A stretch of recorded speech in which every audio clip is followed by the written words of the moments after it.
su especialidad dentro de la ingeniería es la geología, y lo hemos convocado más por amistad o por sus dotes de investigador y de ingeniero, porque hay un tema muy interesante en las huacas. La mayoría de ellos, por no ser absoluto, pero la mayoría de ellos están en afloraciones de piedra caliza y queríamos ver que pueda Pepito, como cariñosamente lo llamamos, nos pueda explicar todo ese contexto geológico respecto a estas huacas. Así que con mucho gusto te presentamos, Pepito, adelante.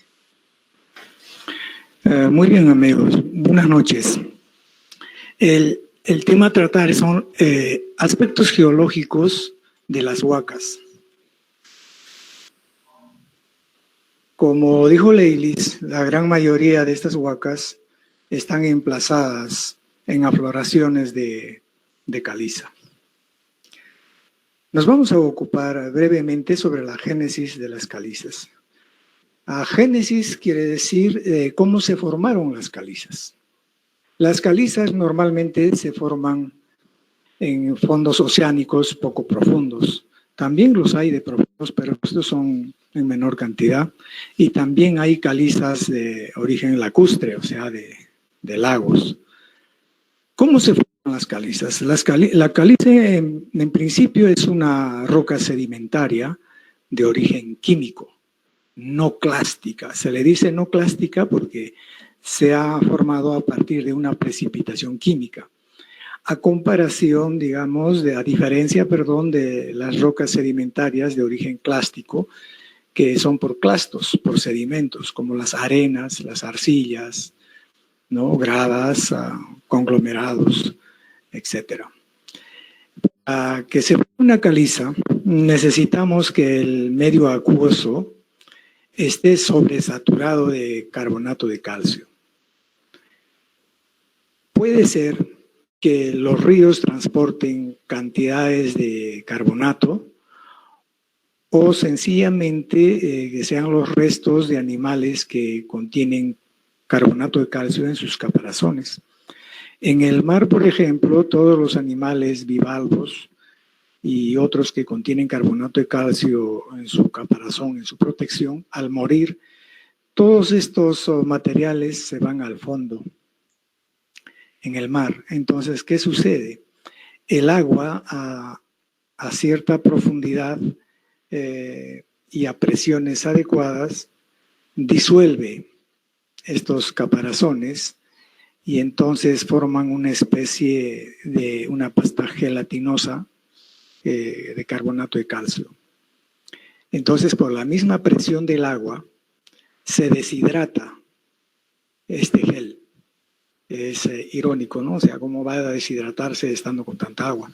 Pero sucede que empieza a comprimirse, empieza a perder el agua y se toma cientos, miles de años para poder formarse la caliza como roca.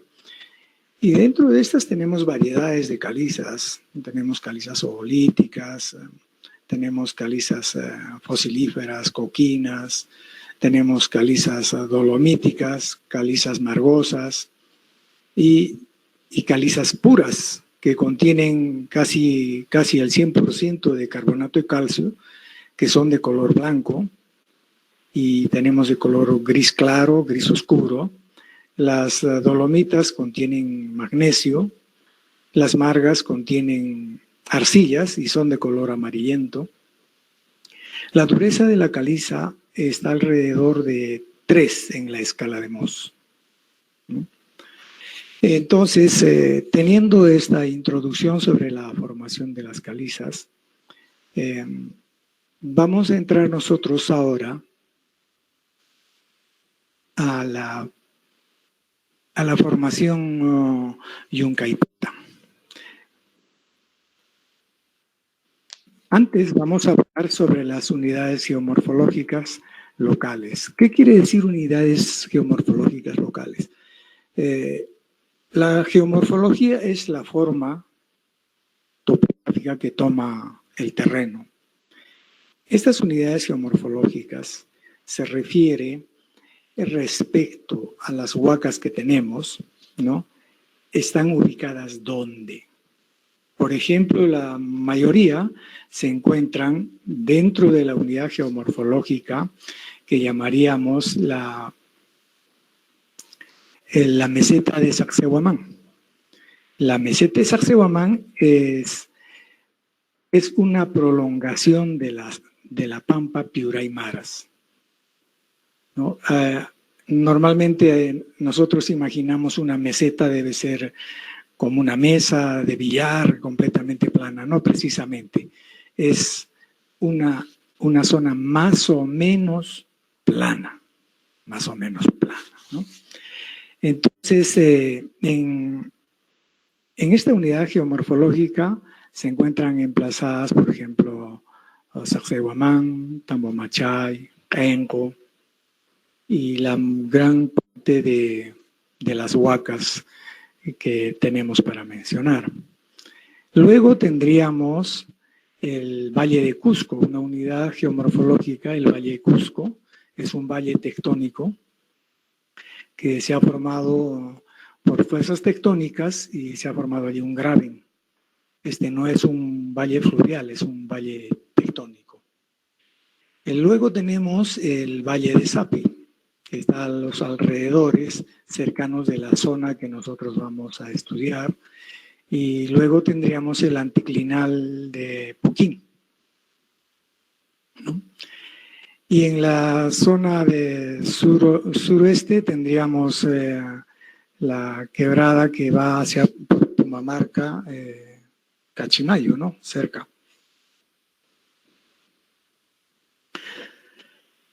Bien. Luego nosotros tenemos al grupo Yuncaipata. Nosotros podemos apreciar en esta imagen el Valle Cusco.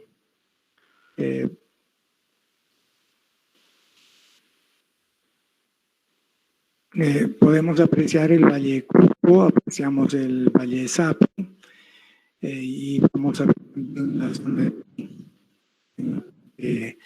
noroeste de Cusco.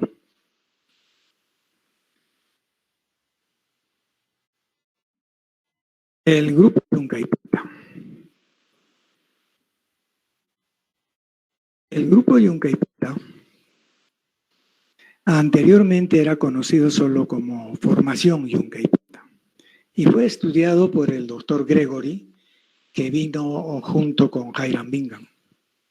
Y este doctor se quedó a hacer estudios en Cusco y justamente estudió a esta Formación Yuncaipata. Y en las consignaciones en sus escritos él puso como Formación Yucaipampa. Pero nosotros no tenemos pues, en la zona de Cusco, cercano al área de estudio, un lugar que se llamara Yucaipampa. Entonces esto traía una confusión con Yucay en el Valle Sagrado, ¿no? Y posteriormente el doctor Carlos Kalajatovich hace también investigaciones sobre esta formación Yuncaipata y es él quien cambia el nombre a formación Yuncaipata y le da este nombre de formación Yuncaipata por el poblado que está cerca a Tambomachay, ¿no? ¿Y por qué le pone ese nombre? Porque en toda esta zona aflora mayormente la formación Yuncaipata, ¿no? Las zonas representativas del afloramiento de calizas tenemos en Chinchero, en la zona de Sacsayhuamán, camino a Tambomachay, ¿no? Y en el poblado de Yuncaipata. Posteriormente hace estudios el doctor Víctor Carlotto y eleva esta formación Yuncaipata al rango de grupo, en la que este grupo está formado por cuatro formaciones, ¿no? Aquí tenemos nosotros en pantalla el grupo Yuncaipata. Y en la parte inferior nosotros podemos ver formación Paucarbamba. Luego tenemos la formación Maras, la formación Ayabacas y la formación Puquín. La formación Puquín a su vez tiene una subclasificación. La formación Paucarabamba lleva el nombre del lugar en donde aflora esta formación. Es un lugar que queda en el Valle Sagrado, que se llama Paucarabamba, un poblado que está frente a la Curva del Diablo cuando vamos al Valle Sagrado. Encima de esta formación Paucarabamba, nosotros tenemos la formación Maras, donde tenemos ubicadas los lentes salinos, de donde se extraen las sales de maras. Y luego tenemos arriba, dice, formación Ayabacas. Ya no se llama formación Yuncaipata, se llama formación Ayabacas. Esta formación Ayabacas son calizas, que antiguamente lo conocíamos como Yuncaipata. ¿Por qué lleva este nombre de Ayabacas? Porque aflora ampliamente en la zona de Puno, en Ayabaca. Entonces, por ahí se le denomina formación de las calizas Ayabacas. Y la formación Puquín es respecto al nombre que tenemos del anticlinal de Puquín, al noroeste de Cusco, que afloran abundantemente. Entonces, lleva el nombre del lugar en donde aflora mayormente, ¿no? Entonces son estas 4 formaciones las que forman al grupo Yuncaipata. ¿Y cómo se forma el grupo Yuncaipata? ¿Cómo se forman estas calizas? Hace 100 millones de años hay una transgresión episódica del mar en toda esta región sur de Perú, de Sudamérica. Bueno, hace 100 millones de años esto era la Pangea, no era lo que conocemos ahora. Al lado derecho ustedes ven unas flechas negras y nosotros podemos apreciar donde dice Mochica, es la tectónica. Allí hubo una tectónica distensiva. Nosotros podemos apreciar flechas en sentidos contrarios. Esta distensión mochica es la que provoca la transgresión marina episódica, en donde se emplaza el mar Cretáceo, en donde se van a formar estas calizas. Y se van a formar también, obviamente, la formación Paucarabamba, formación Maras, las calizas Ayabacas y Puquín. Y esta formación es análoga a la formación Vilquechico, que está al noroeste del lago Titicaca, en donde están emplazadas las montañas de los 7 colores, ¿no? Son de la misma edad que la formación del grupo Yuncaipata. Entonces, a esto nosotros le denominamos de la misma fase. ¿Qué quiere decir de la misma fase? Que todos estos materiales han ido depositándose en el mismo periodo. Por ejemplo, si nosotros nos trasladamos hacia el noroeste de Cusco, la formación, el grupo Yuncaipata o la formación Ayabacas va a ir cambiando de nombre. Se va a llamar la formación Ferrobamba, ¿no? Que también son calizas.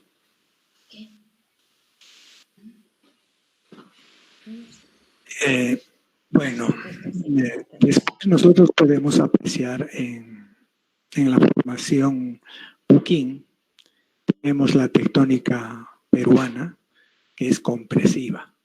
¿Qué quiere decir esto? Que por la tectónica de placas empezó a haber una compresión, entonces empezaron a formarse los anticlinales, las montañas, y empezó a haber una regresión marina. El mar empezó a retroceder. Entonces empezó a dejar una suerte de pequeños lagos, ¿no? ¿Y qué sucede? Estos pequeños lagos no tenían aporte de agua. Entonces se empezaron a evaporar. A esto es lo que nosotros denominamos en geología materiales evaporíticos, ¿no? Caso concreto de estos materiales evaporíticos son lo que tenemos en la formación maras. Tenemos las sales, que es producto de esta evaporación, y las calizas, ¿no?, que afloran ampliamente en la zona que nosotros pues visitamos cuando hacemos nuestros circuitos turísticos. Entonces, lo importante de estos aspectos geológicos es de que ustedes puedan verlos, donde cuando ustedes están haciendo su tour, puedan ustedes apreciar en qué zonas van a poder ver esto. ¿Dónde apreciamos el grupo Yunkaipata? Salimos de Cusco vía Chinchero. En Chinchero vamos a encontrar afloramientos de caliza desde la subida de Cachimayo. Luego encontramos en Chinchero la chancadora de piedra, en Chinchero, luego en la bajada donde están las colcas. Ahí tenemos afloraciones de caliza. Luego, cuando hacemos el tour hacia Pisag, vamos a tener en Sacsayhuamán, camino entre Sacsayhuamán y Tambomachay, en Yunkaipata, y parte hay afloramientos que tenemos en la parte que es esta de Cebollahuaypo, que está yendo hacia Pumamarca. Ahí en esa zona, por ejemplo, tenemos creo que una huaca que no está ubicada en el grupo de Yunkaipata, sino más bien en la formación San Sebastián, que esta es una formación cuaternaria, ¿no? Ahora en la zona de Sacsayhuamán, completamente, Sacsayhuamán está construida netamente con roca caliza. Enco, bueno, está prácticamente tallado en un afloramiento de carbonato de calcio. Y las huacas aledañas también están talladas en afloramientos de carbonato de calcio. No podemos nosotros dar una potencia del estrato. ¿Qué quiere decir potencia del estrato? Al espesor del afloramiento de estrato de caliza, porque en toda esta zona aflora caóticamente, ¿no? Prácticamente diríamos es una zona tectónicamente removilizada. Entonces no tenemos un aproximado para decir aflora 100 metros o 80 metros, ¿no?, porque aflora caóticamente. Se han encontrado algunos fósiles, muy pocos, en mismo Sacsayhuamán, en algunas de las rocas que están en la construcción de los muros, se ven algunos bivalvos fosilizados.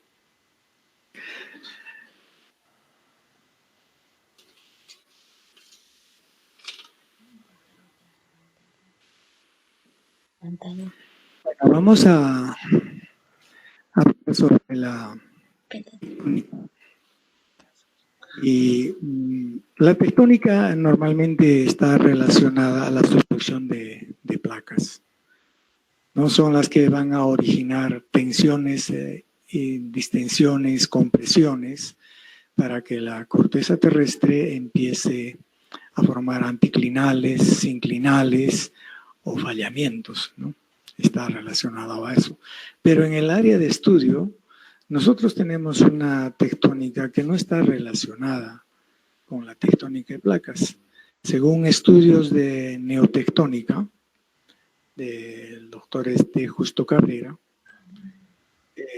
las fallas que tenemos en la zona de estudio, a partir de Abancay a Urcos, en línea recta, 100 kilómetros, están ubicados en la planicie intercordillerana entre la cordillera oriental y occidental. Tenemos fallas que están todas activas y según estudios de neotectónica en las trincheras que se han realizado, Estas fallas han sido recurrentes cada 5.000 años y ahora nosotros estamos dentro de ese rango.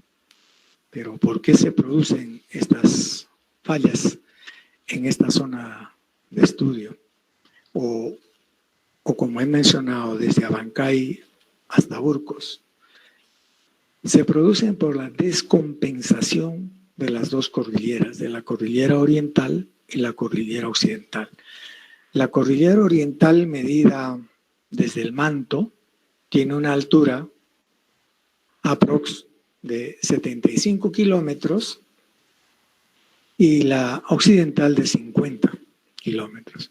Entonces, esta descompensación de altura hace de que en las planicies intercordilleranas haya una distensión por el peso. Entonces, la corteza se abre. Entonces, a estas grietas nosotros llamamos fallas geológicas, por donde se emplazan el magma, y muchas de las zonas en donde nosotros vamos a encontrar andesita, en la zona de estudio, en la zona de turismo que nosotros hacemos, vamos a encontrar andesita. Por ejemplo, vamos a encontrar andesita en Pisa, donde está el cementerio Inca. Empieza desde el cementerio colonial, toda esta quebrada, y va hasta el cementerio Inca y un poblado que está más arriba, no recuerdo el nombre. Hay afloramiento de andesita. Tenemos andesita también, ¿dónde? Tenemos andesita en Maras. Tenemos andesita en Tiobamba. Tenemos andesita en Cruzpata. Tenemos andesita también por la zona esta de la laguna de Coricocha. Creo que también por Juchujosco, no conozco la zona, lamentablemente. Entonces podemos decir que todas estas fallas están siendo selladas por afloraciones de andesita. Por ejemplo, tenemos andesita ¿dónde? En Cusco, cerca a la zona de estudio. Tenemos en Rumicolca, tenemos en Huacoto, que está por San Jerónimo, tenemos en el puente que va de Huambutío, también hay otro afloramiento de andesita, y con toda seguridad, donde hay andesita, están sellando fallas geológicas cuaternarias, ¿no? Entonces, tectónicamente, las zonas que tenemos fallas en Cusco, todas están relacionadas a esta descompensación de las dos cordilleras, y todas las fallas en esta zona están activas, ¿no? Vamos a hablar ahora a las fallas principales que tenemos a la zona de estudio. Podemos apreciar aquí el poblado de Yuncaipata. Al lado izquierdo vemos un plano de falla que viene desde San Jerónimo y llega casi hasta Poroy. Tiene una distancia de 18 kilómetros. En la zona de Poroy está cortada por la falla Tamboray, que es prácticamente norte-sur, y la falla Tambomachay es noroeste-sureste.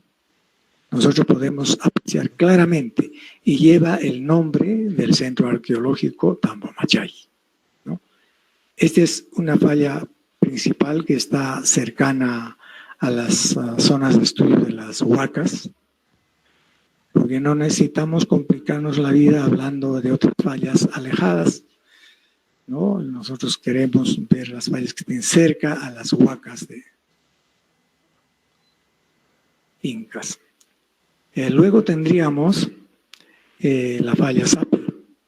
La falla Sapi es la quebrada por donde recorre el río Sapi, ¿no? Entonces, el cauce del río ha aprovechado la línea de falla. Esta falla pasa por la Plaza de Armas, cruza gran parte de la ciudad. Y hay otras fallas, por ejemplo, la falla Aucale, que viene de la zona de San Sebastián, va hasta Quispicanchis y por la zona de Magisterio.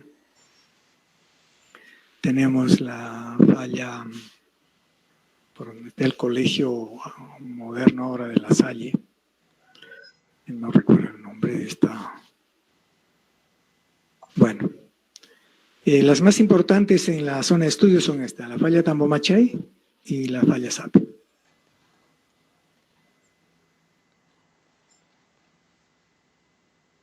Aquí podemos apreciar el plano de falla de la falla Tambomachay. Lo tenemos de frente, inclusive podemos apreciar la pista. Y esta vendría a ser la falla Sape. En cuanto a la sismicidad, definitivamente los centros arqueológicos de Cusco, exceptuando Pisac, Ollantaytambo o Machu Picchu, no se encuentran, digamos, en zona de alto riesgo sísmico, porque están en zonas estables y están prácticamente emplazados en la cordillera oriental, que es totalmente rocoso, ¿no?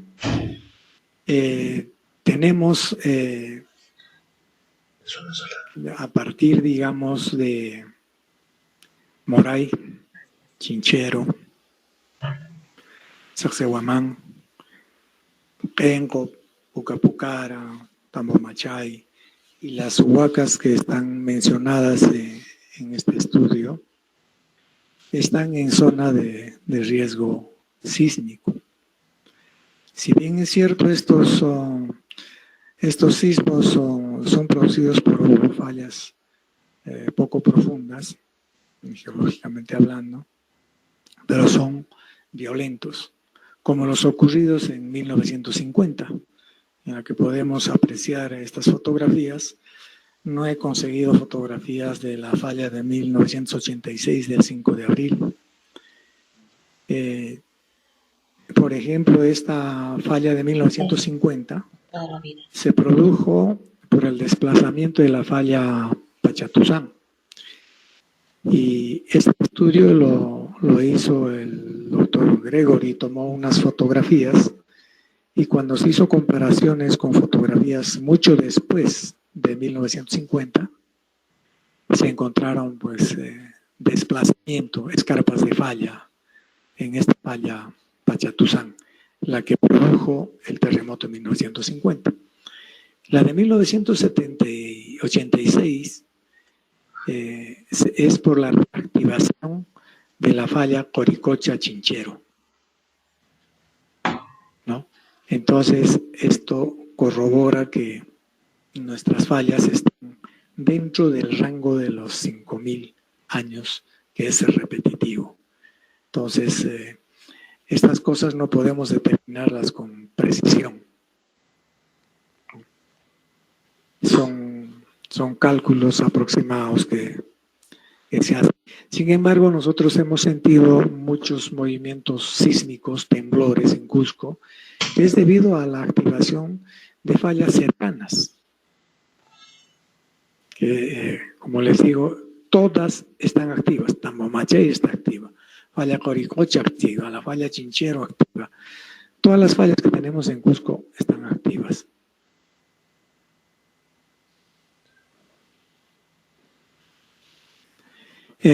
Bueno,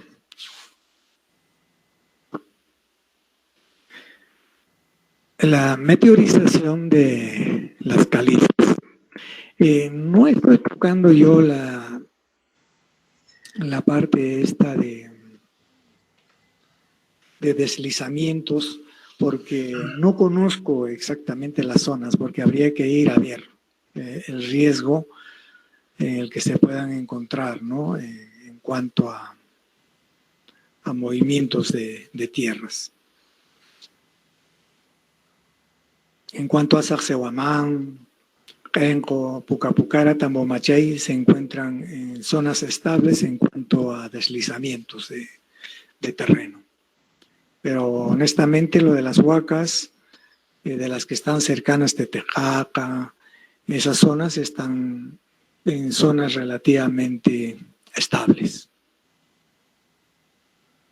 La meteorización de las calizas, mayormente la meteorización de las calizas se debe mayormente a la meteorización química.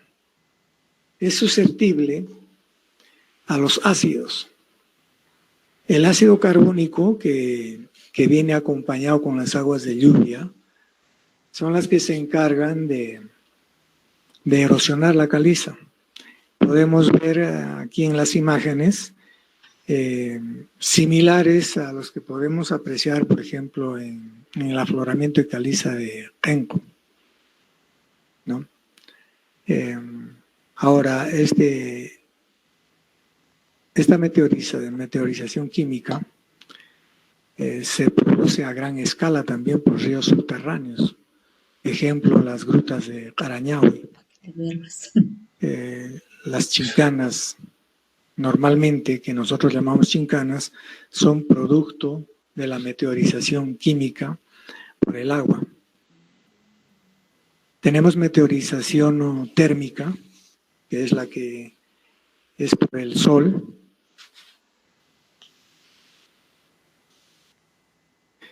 Vamos a regresar a la fotografía para ver, por ejemplo, aquí, la meteorización térmica. Esta es una caliza que está tomada en el Cerro Fortaleza, que está frente a Sacsayhuamán.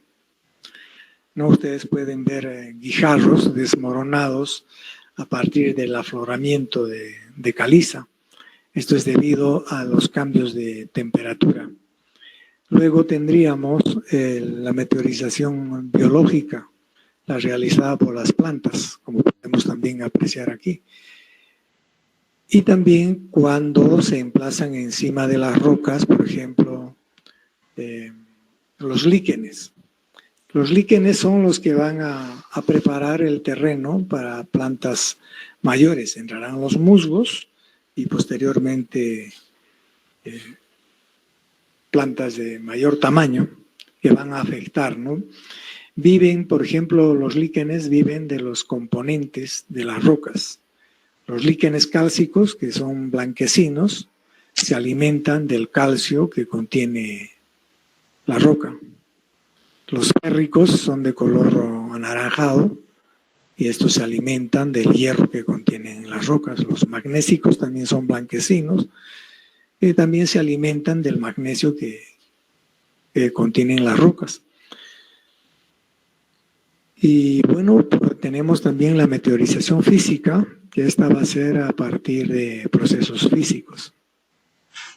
Pero en las zonas de las huacas son construcciones que se han tallado en el afloramiento y otros han sido construidos con las rocas calizas. Entonces, como este tiene la dureza de 3, es de fácil tallado. La pregunta es cómo lo hicieron. Ellos no conocieron herramientas, no conocieron el acero, conocieron el cobre, probablemente lo tallaron a partir de percusión con rocas más fuertes, granito, diorita, la diorita que tenemos en Sacsayhuamán, por ejemplo. Bien, estaría yo ahora a la espera de vuestras preguntas para disipar vuestras dudas. Muchas gracias, Pepito. Gracias. Invitamos entonces a nuestros amigos que nos acompañan esta noche a manifestar alguna pregunta o comentario para el tema de geología y para el tema también que abordó nuestro colega Luis Amaro.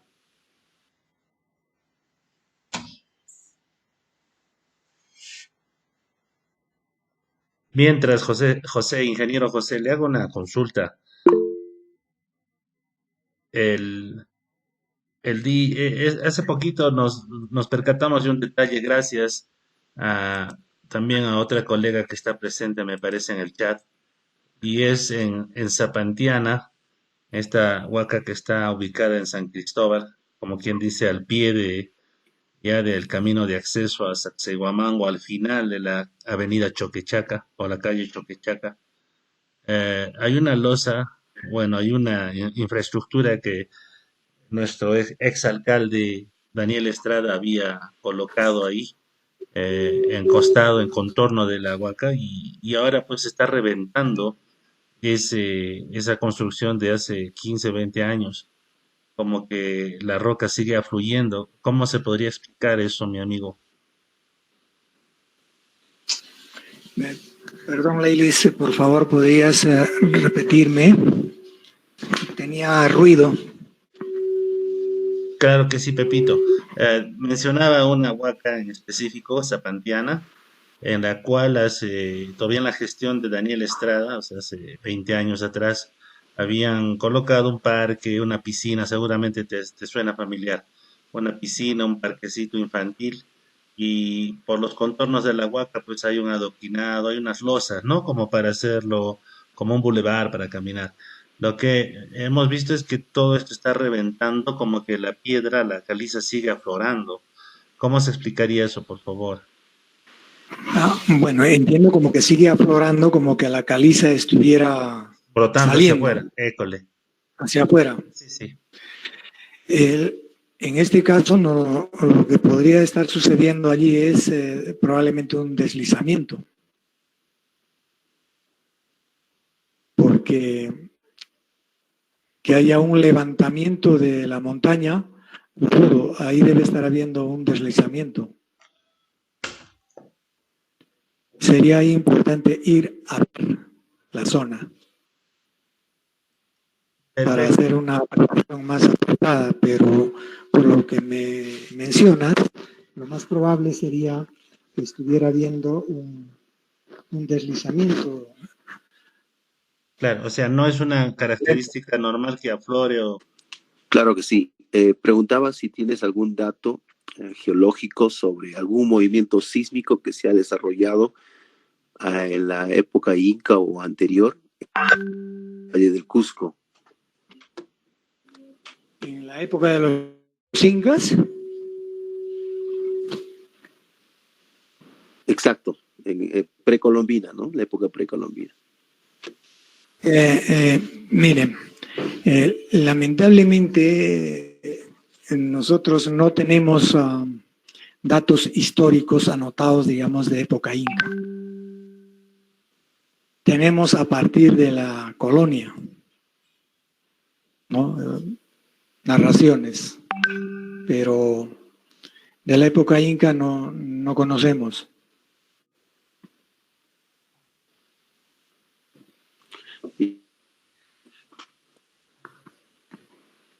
Pepito, de repente, completando la pregunta de Walter, nuestro amigo y colega, o sea, no hay una forma como determinar geológicamente si hubo movimientos sísmicos anticipadamente, alguna técnica, alguna manera, o todavía no se puede registrar esto del pasado. Mira, los sismos del pasado lo podemos determinar haciendo estudio de trincheras. Es por eso que estamos hablando de recurrencias de cada 5.000 años. Obviamente, como he mencionado, esta zona en donde estamos nosotros y donde los incas han emplazado sus construcciones, es una zona de sismicidad. O sea, siempre ha habido. Lo que pasa es ellos o no sabemos interpretarlos, en algún lugar ellos han podido registrar, pero no lo sabemos. O sea, obviamente sí han habido sismos en la época inca. Ha habido sismos, si no estoy equivocado, en 1650 también, algo así. Ya esto sabemos ya por narraciones durante la colonia, ¿no?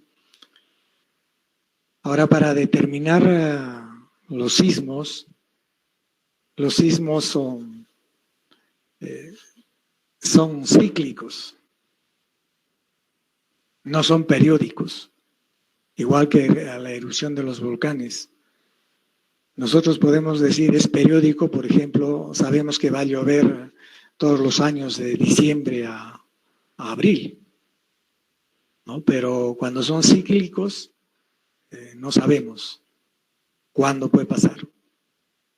Sin embargo, ya hay tecnología que nos pueden avisar, pero no con mucha antelación. Llegan, creo que con una antelación de 1 minuto, que claro que sí es algo suficiente para poder uno ponerse a resguardo actualmente. Gracias, Luchito. Tenía una consulta. En el caso Sí. de Mesa Redonda, pero ya sabemos que el nombre posiblemente es popular, pero el histórico sería Pachatusa. ¿Quiere decir que hay una alusión, Ujú. hay hay una analogía directamente con el Apu del mismo nombre? Sí, lo que se dice es que, bueno, uno, porque si se dan cuenta del mismo Pachatosa, es que está surgiendo uno de los caminos principales al Antisuyo, ¿no?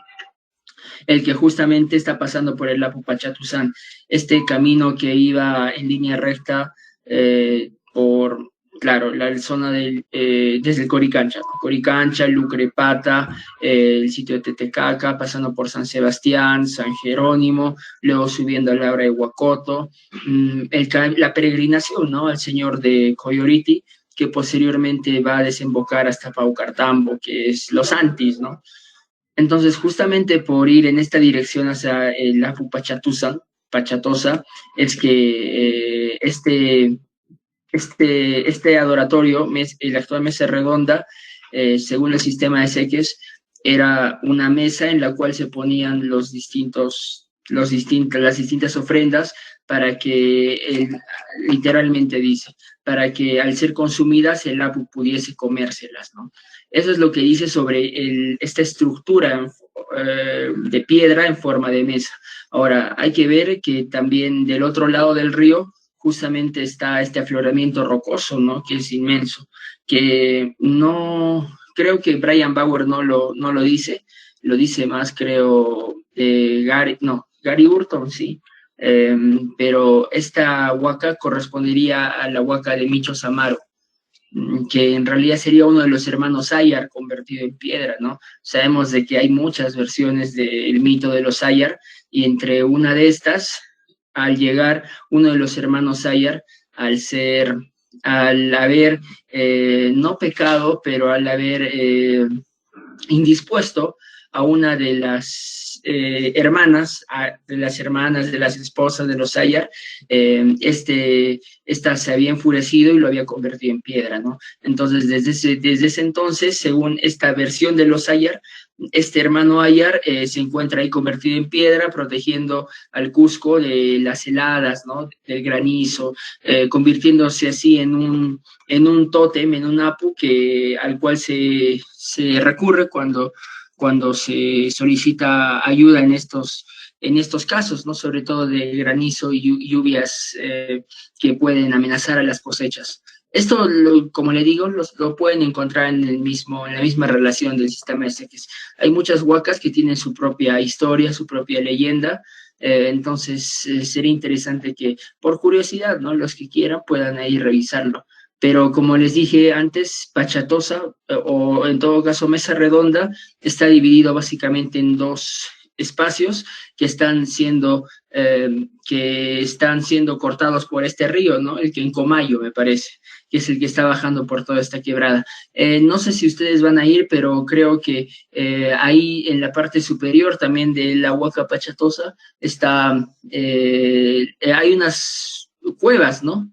Que también es una antigua huaca, es la Pacarina de los Guayas, ¿no? Una de las primeras tribus que habitaron el Valle del Cusco. Entonces, sería interesante que también pudiesen ir por ahí, porque es un sitio también interesante para explorar y para ver. Muchas gracias, estimado Luis. En efecto, vamos a ir a las cuevas también. Y claro, Uh -huh. nos permite tu comentario identificar, ¿no? A este grupo humano que eran los guayas, que son de los primeros que llegan a ocupar también la zona, ¿no?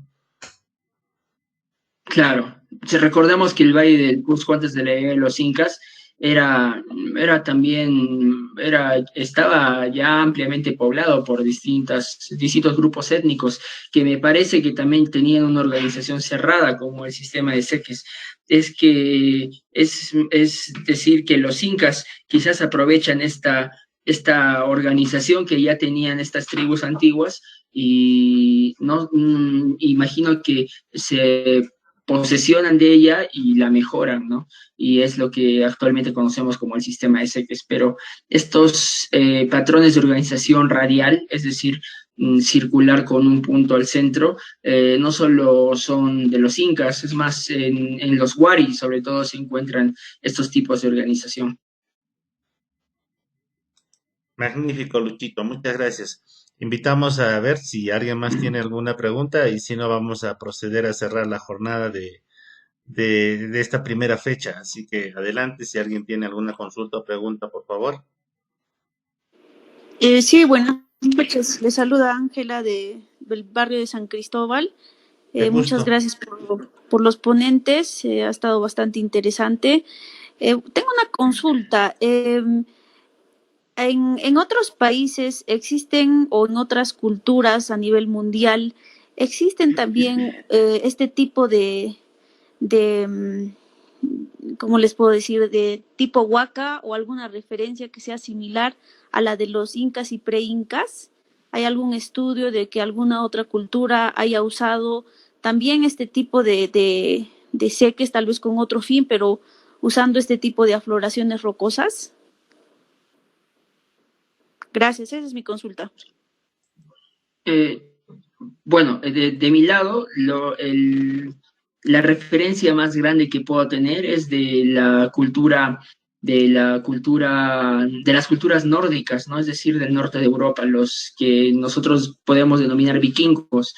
Ellos tenían un tipo de adoratorio que era ya denominado menhir, que es lo que nosotros podemos conocer como las huancas. No solo ellos, sino también quizás los celtas de los cuales se desprende el principal monumento megalítico que se le atribuye quizás a una primera fase de los celtas, que es este grupo arqueológico de Stonehenge, ¿no? Eh, no sé si lo identifican, que es como un montón, o sea, un círculo de piedras alineadas justamente con algunos puntos de observación astronómica. Entonces, definitivamente en culturas europeas al menos, sí hubo un importante culto a las expresiones naturales, como es en el caso de los incas, de los que tendría mucha más información sería de estas culturas nórdicas, como les dije, ¿no? Que eran más apegadas a lo que podríamos denominar panteísmo, y la adoración a las expresiones de la naturaleza. Me parece que los griegos, los egipcios, justamente por su propio medio geográfico, la roca no era muy importante, ¿no? O al menos estas afloraciones rocosas no estaban en mucha cantidad, ¿no? Sobre todo los egipcios. Entonces probablemente tenían otra atribución hacia la roca, ¿no? Y sus dioses eran mucho más, me parece, simbólicos, ¿no? Y estaban mucho más en este mundo platónico de las ideas. Entonces sería, ¿no? Interesante un poco explorar estas culturas, ¿no? De acuerdo a esta similitud que se tendría con los incas y sobre todo la adoración de la roca. Pero como le digo, el ejemplo más cercano que tengo es el de los nórdicos, los vikingos y los denominados menhires, ¿no? Gracias, Muy Luchito. gracias, muy amable, gracias. Uh-huh. Una pregunta más, por favor, para Luis. Sí. Es muy cierto que las crónicas de 400, 300 tantas huacas. ¿Se tiene ahora el número de huacas que existen? Claro, de hecho,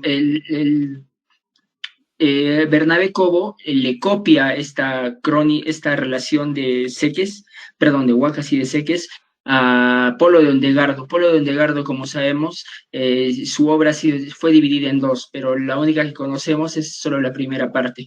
Bernabé Cobo tuvo acceso a esta obra en la que el mismo Polo de Ondegardo pudo de primera mano recolectar, ¿no?, los nombres de estas 328 huacas. Ahora, además de estas 328 huacas que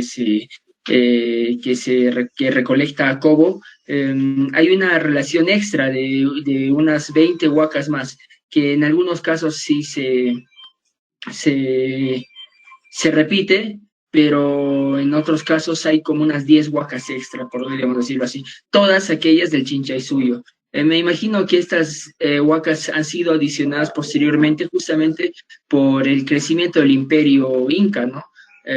O del denominado Tahuantinsuyo. Como le iba diciendo antes, el punto de expansión de los incas ha sido justamente el Chinchaysuyo, ¿no? Entonces, conforme iban anexando más grupos étnicos del noroeste del Cusco, para mantener los sujetos, tenían estos que tener su propio dios y su propia representación en la misma ciudad del Cusco. Y usualmente, si no estaban en el Coricancha, también estaban en algunos de estos puntos que estaban justamente dentro de su parcialidad, ¿no? Entonces, estas huacas extra que Bernabé Cobo registra al final fuera del sistema, podrían ser ya una relación que estaba siendo, como quien dice, actualizada en las épocas de Huayna Capac, ¿no? Que según el estudio de Tom Suidema, y es lo que ya le pasé a Leilis para que se los comparta con ustedes, estas 328 huacas corresponden a los días de un año lunar, en el cual el 13º mes correspondería a 37 días de oscuridad, ¿no? En los cuales las Pléyades también desaparecen. Es decir, 12 meses de 30 días aproximadamente cada uno, y un mes extra que tenía estos días que no correspondían a ninguna huaca, pero que más bien estaban relacionadas con la desaparición de las Pléyades. Esta es, en simples palabras, la hipótesis, ¿no?, que establece Subidema para un poco cuadrar el hecho de que el sistema ese, que no solo era un sistema que ordenaba el espacio, sino también era un calendario, ¿no?